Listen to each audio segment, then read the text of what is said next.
So the other day I was talking to someone about the idea of putting their voice out there in a new way for them, writing a blog, sharing ideas, sharing thoughts.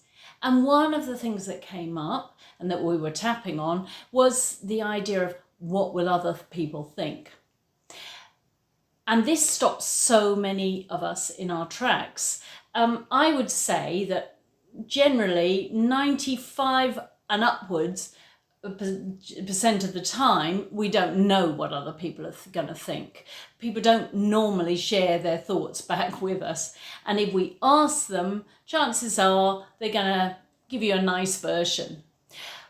But we have had times in our lives, and I think this is where a lot of wounding can come from, when people have shared their thoughts, and maybe as feedback, but we can see it as deep criticism and make it mean all kinds of things about ourselves which perhaps were never intended.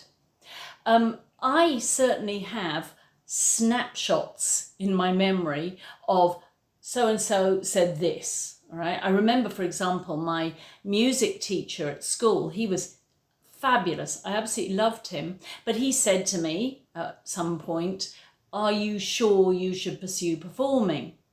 Maybe you should try and do a teaching degree." I absolutely refused. I didn't want to do that.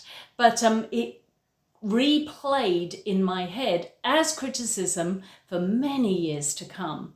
Am I not good enough? What's wrong with me? And I'm sure he was just trying to I know he was just trying to keep me safe.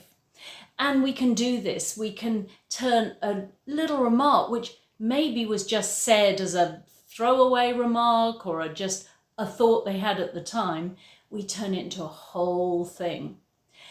EFT can really help with this. If you have something that you remember specifically, then just do a bit of tapping around that. So, you would start, even though he, she, they said, and say the words out loud, "I love and accept myself completely." And then get really specific. Remember how they looked, remember the tone of their voice, remember how it made you feel, and tap round the points on these things. I made a YouTube video a couple of months ago. You can check it out. I'll put the link in the comments below, and then you can really do a bit of healing around criticism that you've had in the past. Hope this is helpful. See you in the next little talk.